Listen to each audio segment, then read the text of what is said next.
Hey, Tribe. Did you know the average business is missing out on 50% more sales? If you're an ambitious female entrepreneur who is leveling up this year and your path is to grow beyond seven figures, I have an invitation for you. Every month, I open my calendar up for a few lucky business owners to take advantage of a Rev Up Your Revenue assessment. You may not know this, but only 2% of sales close on that first contact or the first sales call. And most entrepreneurs are missing out on tens of thousands of dollars in additional revenue every month because they don't have a repeatable process that nurtures those other 98% of leads who just aren't ready to say yes yet. Like most businesses, you may even fall into that roller coaster cycle of feast or famine, or maybe you're just randomly bringing on new clients, but you don't know where they're coming from and why they're choosing you. If that's the case, let's find out if there are clients and dollars that you may be overlooking with a Rev Up Your Revenue assessment. In the assessment, we dive into your sales processes, identify low-hanging fruit, develop a simple and repeatable process for you to close clients like clockwork, and give you the action steps that you can implement right away. So, if this sounds like something you want to take advantage of, because there are only a few slots, click the Rev Up Your Revenue assessment link in the show notes. Hey there, and welcome to the Tribe of Leaders podcast. I'm your host, Emmy Kirshner. I'm a serial entrepreneur, investor, and business coach for ambitious women who are boldly taking their business to the next level. And I believe that building a successful business isn't about working 24/7 just to merely meet a revenue goal.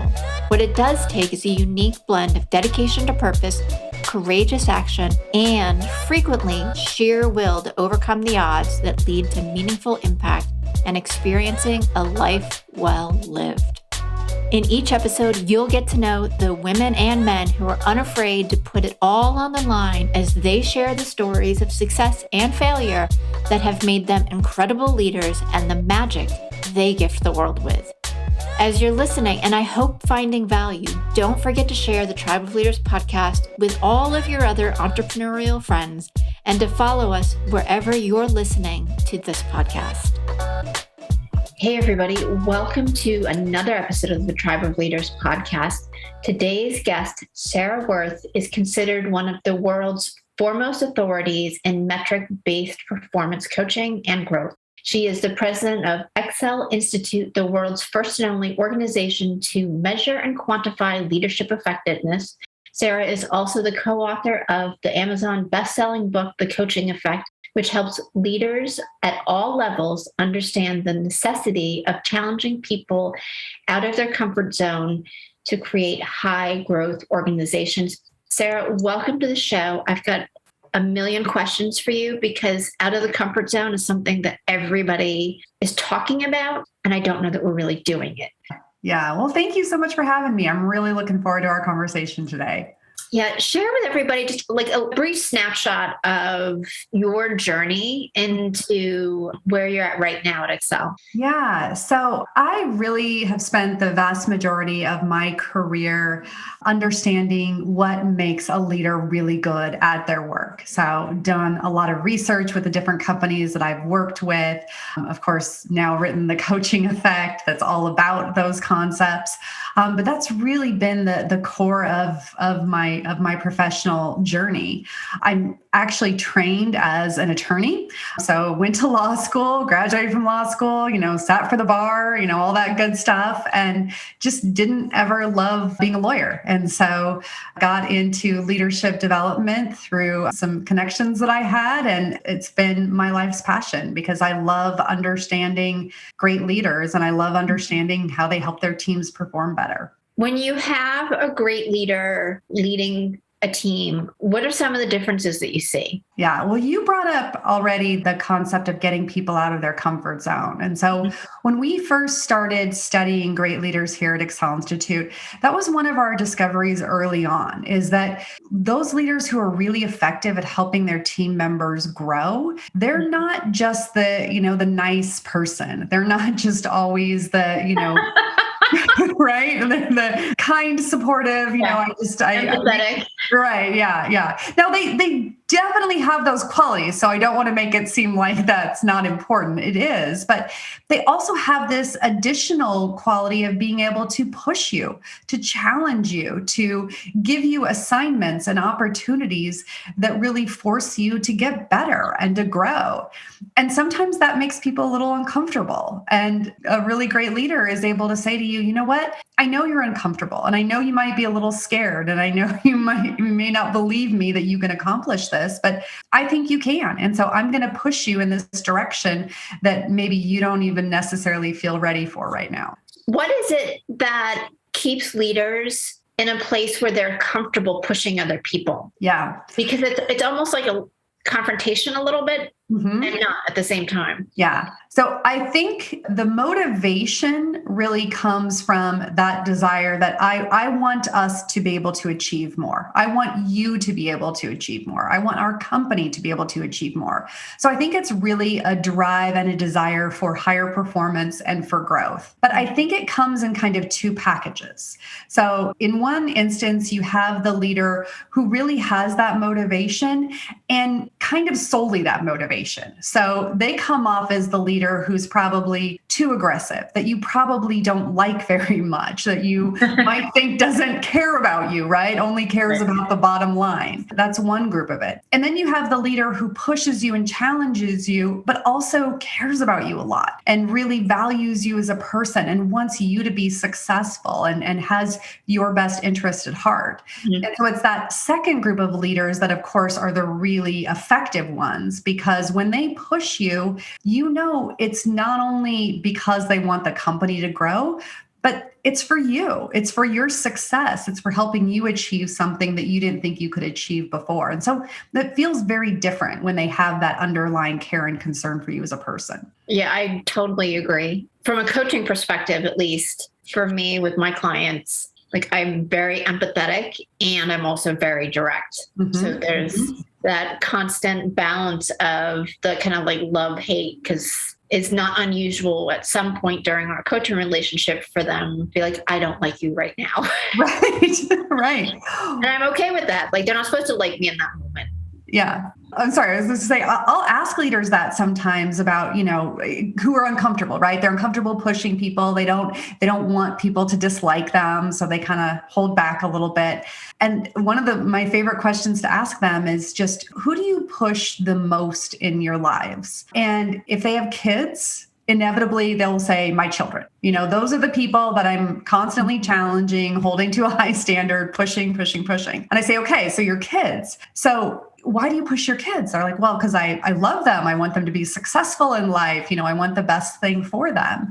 And the thing I try to help them understand and make that connection is you're not afraid to push your kids because you have that underlying love and relationship with them. So they know that you're pushing them for their best interests. You know that you want nothing but the best for them. Obviously, your employees are not your children, but it's still that same motivator, that same drive. So stop thinking of it as they're not going to like me and start thinking of it as I want to help them be the best they can be, which means sometimes getting them out of their comfort zone. Yeah, absolutely. I, at least in my experience, feel that leadership is very close to parenting, right? There's so many crossovers and there were so many opportunities for me to lead my kids while I was parenting. And I take a lot of that into how I build teams now. Yeah. And it's fun too. It's interesting. It's, people are dynamic, curious beings. So really trying to understand what's going to help them the most is, well, for me, it's fun. It may not be that for everybody, but I'm right there with you. Yeah. I'm curious too, to shift directions a little bit, like being metric based, how do you do things differently? Yeah. So that's also one of the things when we started studying effective leadership that we really wanted to be able to show, which is that you can measure it. Because a lot of people talk about leaders like it's some ethereal concept and you're born that way. And right. That's something that you just have or you don't have. And we wanted to be able to look at it and say, you know what? You can measure whether or not somebody's doing effective leadership behaviors, whether they're executing effective leadership activities.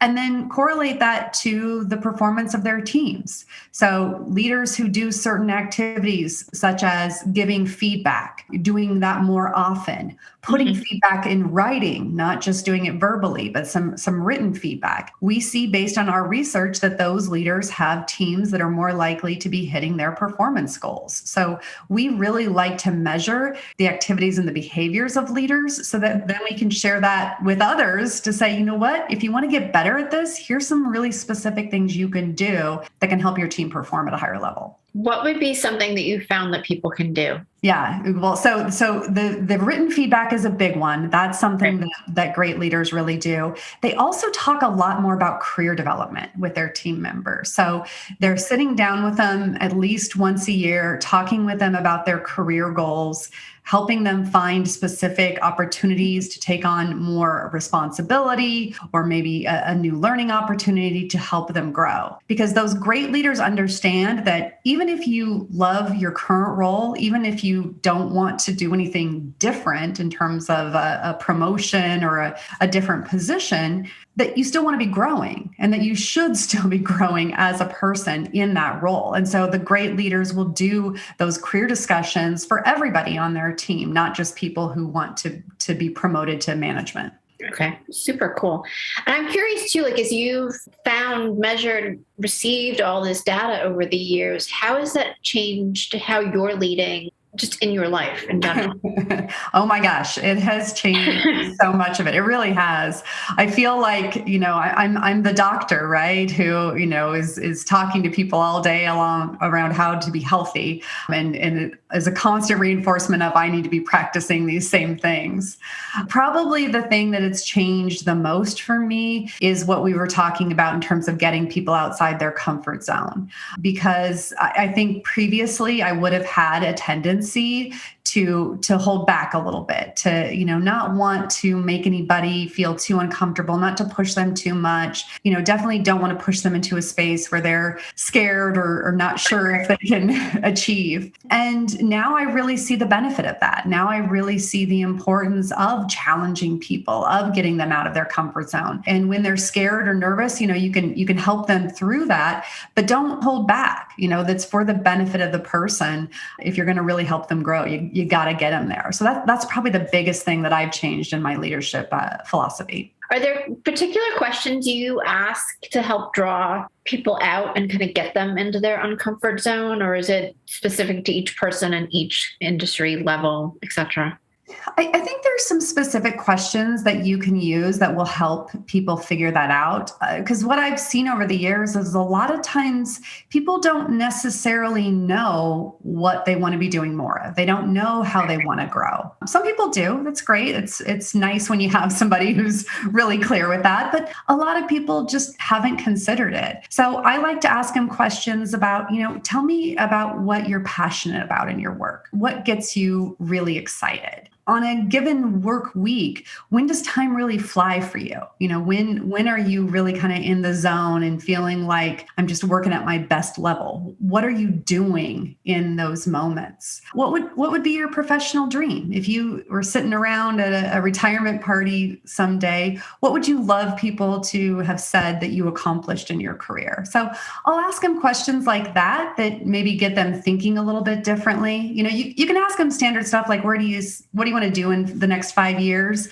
And some people don't have clarity there. So you got to kind of dig a little bit deeper to see what they really love. Yeah, I love those questions. I'm somebody who just naturally is like in a continuous plan of what I want my life and my work to evolve, and taking information in with, ooh, that's great. And I'm having fun and let's do more of that, along with, ooh, let's not do this piece again because it doesn't work, it's a pain in the butt, etc. And I don't think everybody's doing that based on the feedback that I get from other people. So I think some of those questions are fantastic because it does give you that space to look at things and create newly of where do I want to be? Mm-hmm. Like what does light me up? What is fun? Parts of my day do I want to keep and what can go? Yeah, absolutely. And then you can sit down with that person and help them think through, okay, so what are some specific experiences we could give to you? Who are some people that you might want to talk to? What's something that a new challenge that we can put on your plate that you're not doing right now, and help them grow, even again, staying in their current role, but just advancing their skills, advancing their responsibilities, feeling like they're making that progression in their career. Yeah. Now, I saw on the website that your favorite emoji is the unicorn. Yes. But I'm curious why, and if it ties to helping people grow.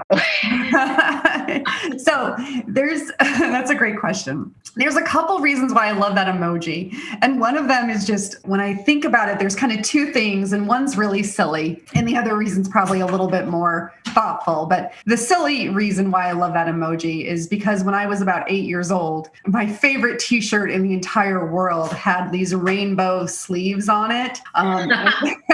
It had an applique of a unicorn picture on the front of it and had my name on the back of it. So, as the 8-year-old Sarah, that was like the height of fashion. And so the unicorn emoji, of course, reminds me of that. The more serious reason, though, is I love the unicorn because it's the idea that somebody's special, right? And there's something about them that makes them unique. And I think when I consider coaching, I think so much of it is figuring out for that person what it is that makes them special, what lights them up, what makes them uniquely able to do this aspect of their work. And if you can figure that out for people, what really lights them up, you can help everybody achieve more than what they thought was possible. And you can help so many people be much more successful than they ever thought they could be. So I love that idea of just figuring out what's special for each person. Yeah, I love that. Like that. For me, everybody has some unicorn in them. Yep. And being able to draw that out makes so much sense. So super fun. Absolutely. Yeah. Where do you see the company growing to? Oh. Because leadership's kind of the hot button right now. Yeah. And particularly as we're kind of coming slowly out of COVID, I think there's a great shift in how we're working, what that looks like. And leaders are going to have to change, and they're going to need help to bridge those gaps. So I presume that they'll be turning to you. Yeah. For information and help. So what's new and exciting and kind of on the horizon? Yeah. So probably what I'm seeing more than anything right now is just that shift that I think has been coming for a while, but has been really accelerated by these last 18 months of the pandemic, is from leadership, not just being somebody who gets people to accomplish things, right? That make sure that the team is moving forward and they're executing and they're doing what they're supposed to be doing and aligned in their efforts, but also thinking about the person and taking care of the person and understanding our team members as holistic people who show up every day, either at the office or at their desk at home, with a mindset that takes into account everything that's going on in their lives. Mm-hmm. And if you as a leader can't understand that I'm not just managing an employee, but I'm managing a person who has their own feelings and emotions and stresses and needs, I don't think you're going to be successful in today's leadership environment. People expect their manager to really see them, value them, and treat them as a human being. And so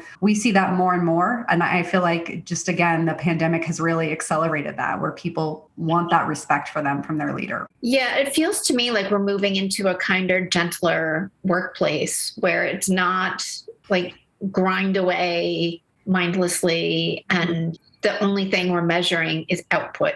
Mm-hmm. Right. And output at the level of sacrificing everything else. It's really, how do we have full lives and acknowledge that there's times when our personal life or our kids or something else needs to take precedence. Yeah. And if you don't get that, and if you don't respect that and work to that as a leader, you're going to lose people. Obviously, we've all probably heard the term now, the Great Resignation, right, of 2021. Yeah. And we're looking into that and doing our research on it. And not surprisingly, what we're seeing is that connection that you have with your employee, that willingness to understand them and value them and treat them as a human being is so integral to whether or not they want to stay with your company. They feel like you really care about them as a person. They're going to be so much more likely to stay and to want to work with your organization. And it's just a huge differentiator. Yeah, I totally agree. I'm also curious too, what is it that the best coaches are doing differently that is allowing them to really be a great coach? So a few of the things that they're going to do differently. They are going to communicate quite a bit more with their team members. So that's a common one that we see. The best coaches are tending to do regular one-to-ones with their team members, regular team meetings. And when they're in those meetings, whether it's individually or as a group, they are really making sure that their team members are equal partners in talking about the work. So they don't go into a one-to-one and say, okay, so tell me, your project update here, tell me where you are on this, and then just checking things off to make sure the work's getting done. They're talking with you and saying, so tell me about what's going on in your work right now. What's really effective for you at the moment? Where are you challenged? What ideas do you have to overcome those challenges that maybe you haven't taken action on yet? So they're making their team members really that equal partner, typically through asking a lot of questions. And that's why we have the title of the book is The Coaching Effect, because it's not about managing output and making sure the work gets done. It's more about coaching you as a person to bring out your best work, your best ideas, your best execution. And I can only do that if I'm engaging you in that process, because you have, your mind, your ideas. I want to take advantage of everything that you bring to the equation. So I'm a coach. I'm not managing your work. Right. That makes so much more sense. Like, people will be accountable to themselves and to the team and to the group when they don't feel like they're having somebody get out what I'm thinking. When they don't feel like they have somebody just like staring over their back at what they're doing, keeping track of every minute little detail. So. Yeah, we want our people to feel empowered and inspired that, I want to achieve my goals, not because my manager is checking them off and making sure I'm getting everything done, but because I love what I'm doing, because I'm passionate about this work, because I feel like I'm in a culture and an environment where I'm valued as a human being and where my ideas and what I want to accomplish are also valued. And so I feel inspired. I feel empowered to take action, not because somebody's making me, but because I want to. For somebody who's listening to this and they're not in a management leadership role, they are more of the employee or even an entrepreneur who's looking to kind of like step up, what are some things that they can start doing to really help create that bridge with leadership?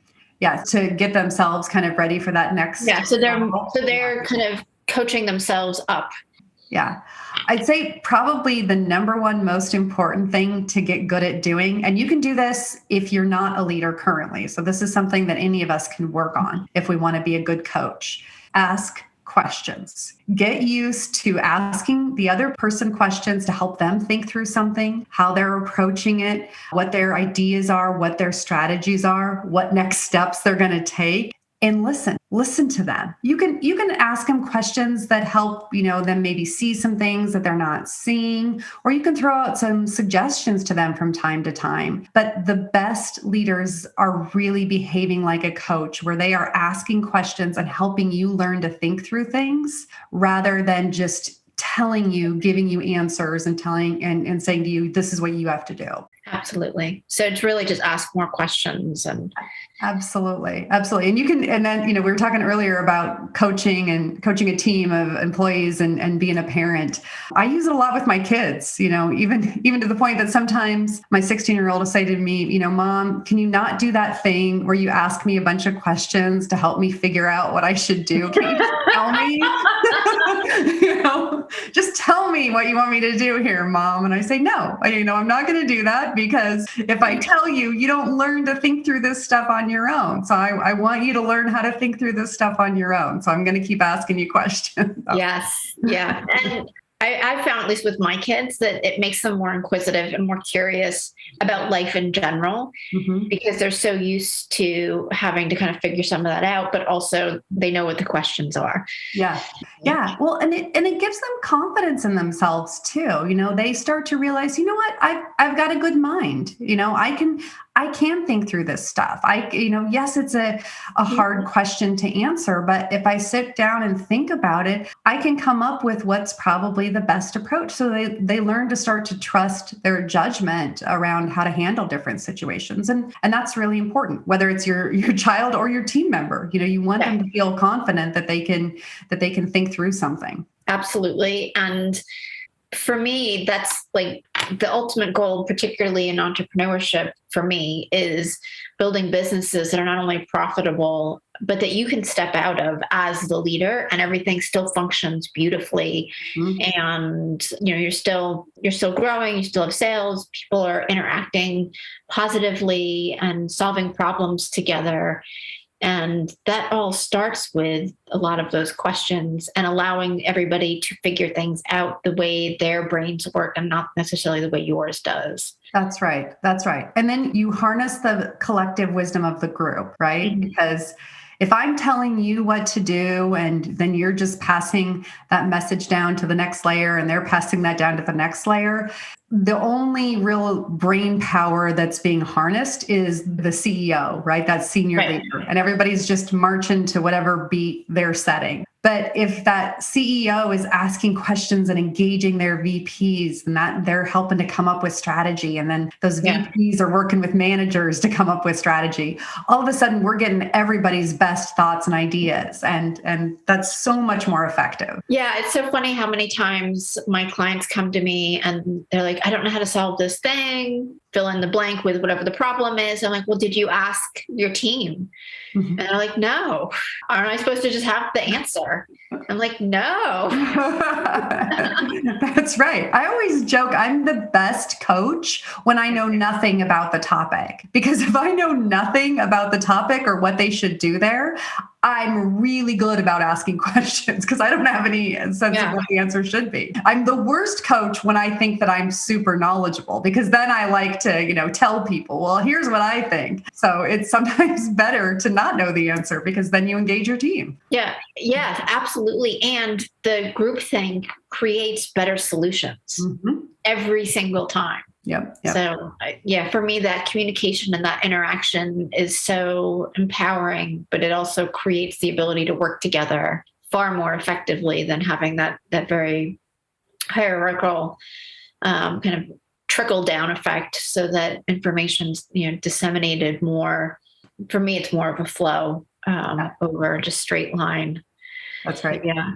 So I have one more question for you. I also saw on your website your favorite quote from John Wooden, which I'm going to share with everybody. And he says, whatever you do in life, surround yourself with smart people who argue with you. Now, I have to share with you, my oldest son is probably one of the most argumentative people I've ever met. And it's a really good thing because he questions everything. I'm really curious what the meaning is in this quote for you, if it's something similar or completely different. Yeah, that's such a fun question. And I do love that quote. To me, it kind of has two facets to it. Number one, of course, the smart people, right? Because you want to surround yourself with people that come up with great ideas and that stimulate your thinking. And hopefully you do the same for them. When you have the collective, again, wisdom of the group and you have smart people around you, you're going to do some great things. So I love that aspect of it. And then the other key element is that who will argue with you. Because as a leader, if I'm surrounded by people who just take direction and want me to set that direction, again, we're only getting my thoughts and my decision making. I want people who say, you know what? No, I don't think that's a great idea. I think if we do that, it's going to be a big mistake. And frankly, I have my team members tell me that kind of stuff all the time. And I love it. I love that they feel comfortable enough around me to say, I disagree with you. Right. I love that they have their own thoughts and their ideas and, we'll hash it out. And sometimes we might go with their way. Sometimes we might go with my way. Sometimes we may come with a whole new direction and a new solution based on talking it out. But I can't imagine working with a team and feeling good if it was just my direction, my strategy, what I thought all the time. Why bother to have a team of smart people around you if you're not going to listen to them? Yeah. I love a good argument, and debating because It's so much fun to get into the back and the forth and the challenging ideas and where that all goes. So this could be my new favorite quote as well. Yeah, it's a good one. At Excel Institute, we actually measure a concept in our surveys called psychological safety. So whether or not a leader creates good psychological safety with their team. And simply what that means, if I have good psychological safety with my leader, I am comfortable saying, I don't agree. I'm comfortable trying things because I know they've got my back and that they're going to support me. And they're not going to be mad at me just because I don't share their exact thoughts and opinions. So if a leader creates good psychological safety with their team members, all of a sudden their team members will be a lot more open with them and they'll share those ideas. So that's something that we actually look for in good leadership. Oh, perfect. There we go. Yeah. All right, everybody, argue away. Yeah, exactly. Sarah, this has been so much fun. And I love everything that you're doing, everything that Excel is doing. Obviously, leadership is near and dear to my heart, but I think there's such a great place for us to really be growing as people who are helping teams grow and our businesses grow too. Having that, being able to measure something that seems intangible is really important. Yeah, absolutely. So that others can learn from it, right? Because if we can measure it, we can teach it. And that helps everybody get better. Yeah, absolutely. So thank you so much for being here. Thank you. I really appreciate you having me. Thank you so much for being a listener to the Tribe of Leaders podcast. I am so grateful for each and every episode that you tune in and listen to. And I hope that you get a ton of value that you can implement starting today. I do have just a quick favor. If you wouldn't mind hopping on to wherever it is that you listen to podcasts and leave us a rating and review, it would help us tremendously so that the Tribe of Leaders podcast can be found more easily and help inspire other entrepreneurial leaders.